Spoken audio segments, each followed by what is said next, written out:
Welcome to Attack from Down Under. I'm Keith. Today's focus, I'm going to be talking about my grails, how I don't have any really anymore. I've only got what I consider wants and a want list. So a grail for me used to be an album like the one I'm going to show you in a minute. This was my grail for a long time, and this is Mortal Sin Behemoth Destruction. This is Australian thrash band. Really wanted this album for a long time. Just love the artwork. I've followed this artist for a long time, and I knew about this album. I love the music on it. Just everything about it is perfect. So when I finally got that, I was just wrapped, and I thought, well, I can't do better than that, really. So nothing's really replaced it since I found that. A grail used to be something that is completely out of reach. Maybe an album that is just impossibly rare to find, or if you did find it, it's got a horrendous price tag attached to it. Like I don't think any album's worth like hundreds and hundreds of dollars, or but people sometimes pay that. Now when I get an album, I might like that album, I'll give it a listen. I'll stream it. If I find that I listen to it quite a bit, over and over and over, I might pull the trigger on it and buy it. But these are like kind of wants, not really the grail type thing that I used to have. I sort of find now that with the prices of things, I only pick up things when I find them at the right price or on sale. I think what record companies are doing, or corporations own them now, is they're trying to make CDs, charging the price of CDs what they used to charge for records. Like, it's not uncommon for them to charge like $30+ for a CD, which is what I think albums used to cost. And I think because of that they're trying to make it a regular thing where CDs cost the price of they used to charge for albums. And I think they're making like records more of a luxury product. And the prices of new releases now are just mental. They're $100 plus, which just takes them completely out of the market for me. The sad thing for me with it is I think a lot of new young people getting into the hobby is, I don't know how they do it, because everything is just priced out of their range. No one's got, at that age, hundreds of dollars to spend on just one record. So a friend of my son's, he wants to get into the hobby. He's trying, but from what he shows me, he just gets stuff from the charity shops and that, which is fine. But I think they're just, record companies is just making it, they're just pricing out these young people that want to get into the hobby, and they're just making it too expensive. It's all right for me, who's in my later years, and maybe I've got it, I can afford it. But these young kids, if I was that age back then and they were charging that, there's no way I'd buy anything. So anyway, I've got enough to listen to. I still collect, but I'm just thinking now about sort of when I will stop. There are a few albums, on different discographies that I like to find just to complete that, that artist discography. But strangely enough, what I'm doing now is I collect in threes. If there's artists I kind of like, I might buy their first album, and then I might buy their most popular album, and then maybe a live album, or an album that's out of left field that people might not like, but I think I might like. So I don't feel like I've got to get every single thing they've done. Just the odd three. Basically, that's what I do. A lot of the artists I've got just three albums from them. So what I'm going to do today is I'm just going to talk about some albums that have recently gone on my want list, not my grail list. I don't really think I can call it a grail list, just a want list. I'll show you some good ones that I've discovered. It might help you to investigate these bands and maybe think, yeah, I'll give them a try, something like that. And these are some that there's a few others, but I'm just slowly ticking them off my list. But they're not grails at all. They're just things that I found really interesting. So the first one I want to talk about is an album by the band Spread Eagle. It came out in 1990. So this has been on my want list for a long time. I'm hoping to find it at a record fair. It's expensive when you do see it. So if you don't know Spread Eagle, they are a New York hair metal band, very much in the vein of Guns N' Roses. You'd say Skid Row as well. If you like Appetite for Destruction, that sort of thing, you like the 1990 Spread Eagle album.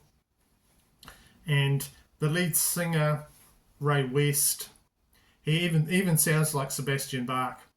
And just check out, if you're going to check out one track to play, like I was saying, that's what I do. I stream a bit of the album and then decide whether I want to get it or not. Check out the song Switchblade Serenade. Try that one.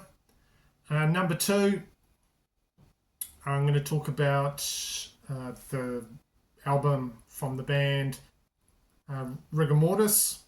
And this came out in 1988. Number two, just so many good thrash bands put out albums in 1988. And this one is no exception. If there was a prize for the best band name, I'd have to say Rigor Mortis would win it. It's awesome band name, and the cover art is spot on. So the next few albums I'm going to show you, I discovered from Kevin on, I think he's calling his channel Kevin J now, used to be Sonic Boom TV.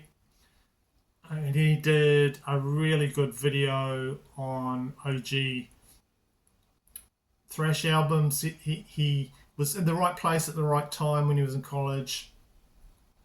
And the local radio station was offloading crates and crates of albums. You could just go down and take them whatever you liked.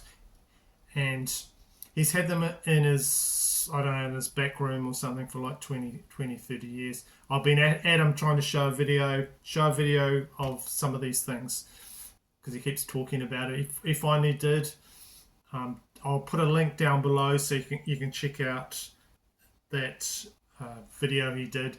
It needs more views because it's a really good video, and you will discover a lot of really good OG thrash stuff like myself you didn't know about. So some of these things are from Kevin's video.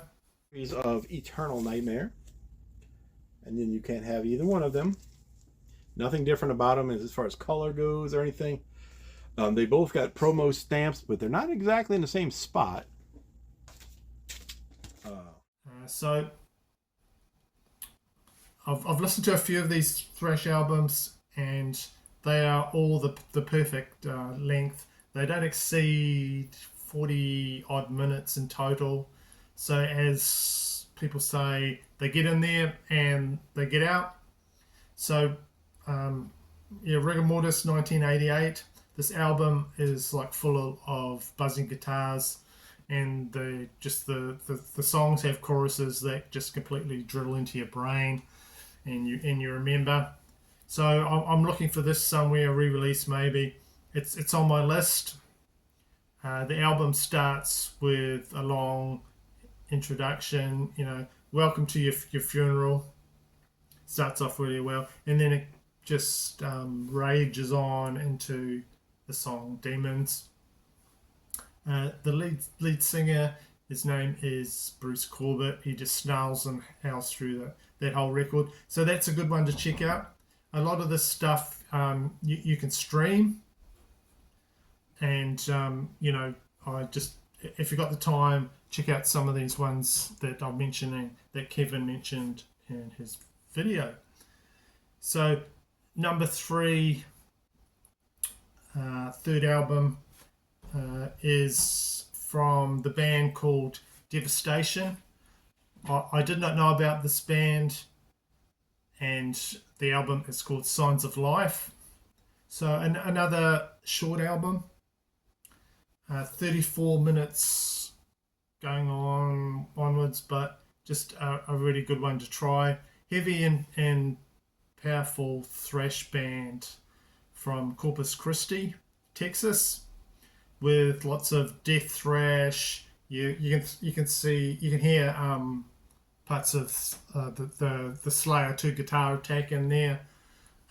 Just a great album released in 1989 on Combat Records.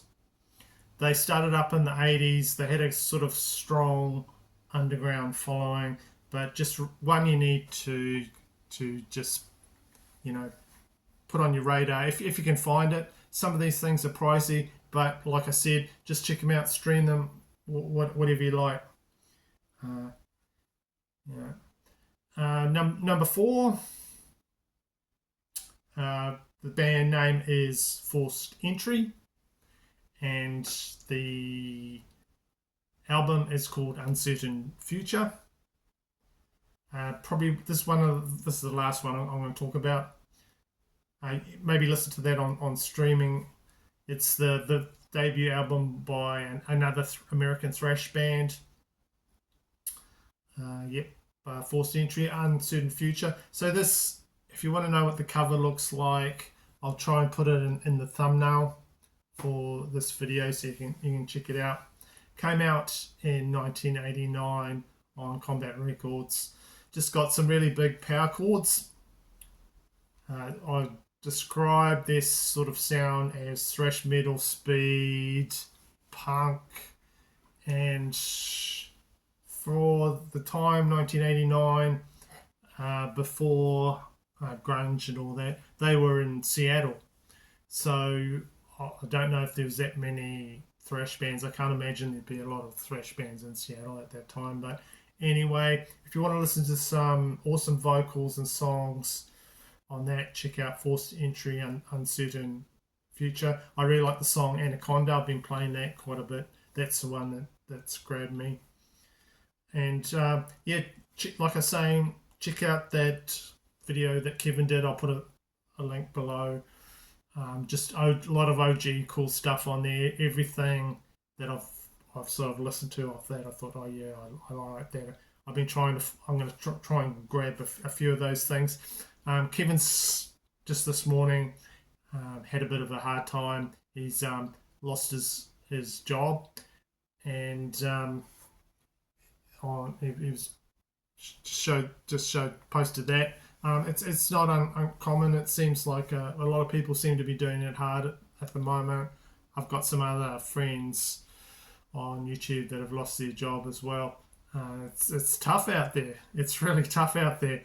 I've got to say, and I'm lucky for what I've got, and I appreciate what I've got. But so just saying, check out that video. You will find something to listen to if you're stuck and you don't have to listen to. Check out his video. Right. So next, what I'm just going to talk about is some music I've got. I like to support my fellow Kiwis, my New Zealanders. So I've picked up some really good stuff lately from New Zealand bands that I've been wanting for the longest time. And I've got, I'm not sure what to show you first.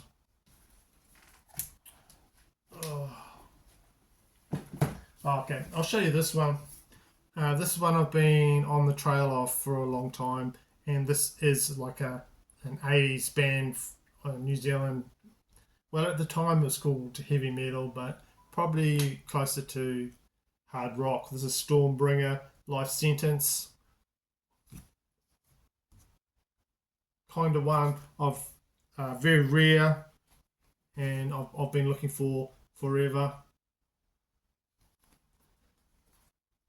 Just the song there, the heaviest song in there is Bridge Crusher. That comes up a bit on compilations, but just an awesome album for me, because I like to collect New Zealand metal from the 80s, and it's really hard to find that Stormbringer Life Sentence. I'll show you the vinyl there. It's on JRAM, which in itself, a lot of the albums on this label are just rare.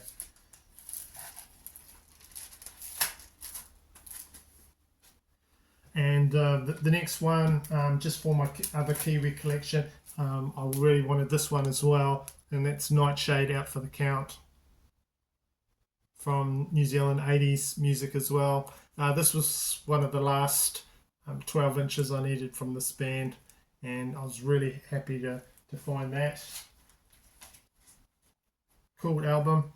And from another band that I collect like crazy because I just love them so much, and that is the New Zealand 90s band Blackjack. I have this album Deal, and then I've got the next album, which is Kakaso D Muse,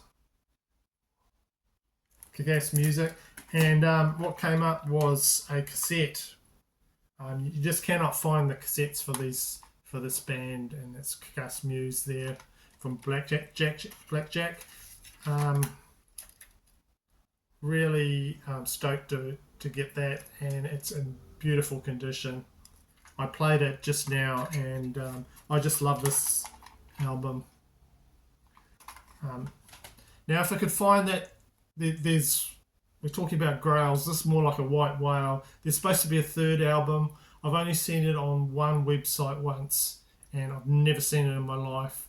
And it's called Occult Ritual. I don't even know if it really exists in CD form. It's just shown on one website, like I say. If I can get that, I would be happy.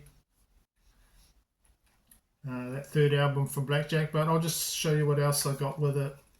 There, I've got a cool sticker. I think that's from band Devilskin, because one of the band members on Blackjack is in Devilskin. Got a cool guitar pick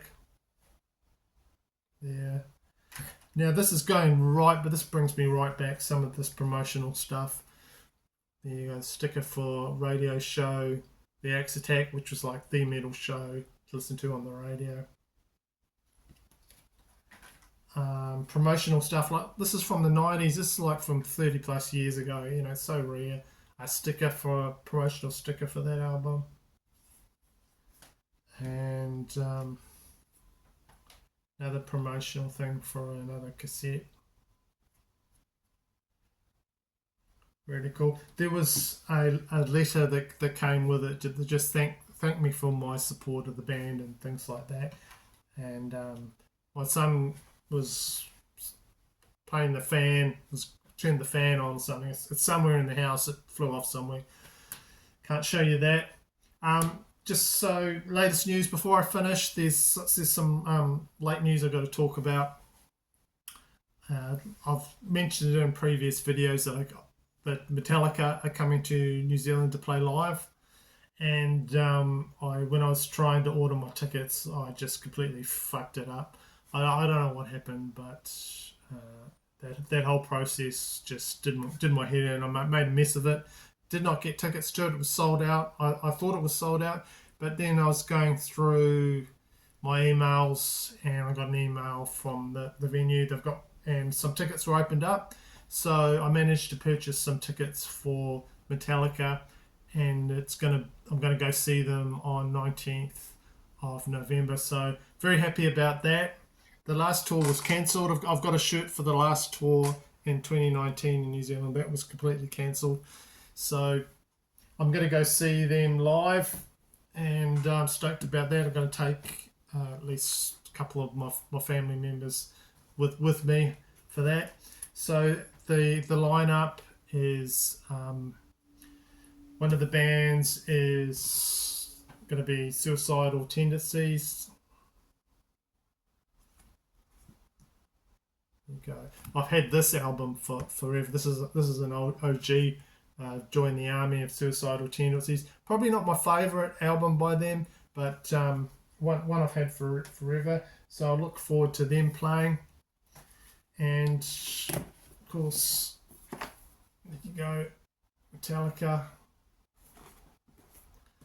This is actually one of my favourite Metallica albums, just because for whatever reason I got sent this box set. I don't know if it was a mistake or not, but I was just thought I was just going to get the normal album, but they sent me this box set, and I just love this album. A friend of mine was saying, "Oh, I heard a really good Metallica song the other day. I don't know what it was, but when he played it for me, it was Spit Out the Bone there, which I think is a really good Metallica song. But not everyone likes this sort of period of Metallica, but I really like this. So what I'm hoping for is that they'll play some of Hardwired to Self-Destruct at the concert in Auckland, New Zealand, and if they play some of And Justice for All, I will be a happy chap. That'll be great. So it's coming up pretty soon. I didn't think I was going to get tickets. I didn't think I was going to go. I was bummed out because I haven't been to any sort of decent show this year really. And in New Zealand, we don't get a lot of big metal shows. So I just take whatever's on. Last year, I went to see Iron Maiden, and that was awesome. So I've never seen Metallica before, and I'm taking some of my family there, and I'm gonna have a good time, whatever. So that's it for today. I hope I haven't talked on too much. Thanks for watching, and I will see you in my next video, which will probably be coming pretty soon. So thank you.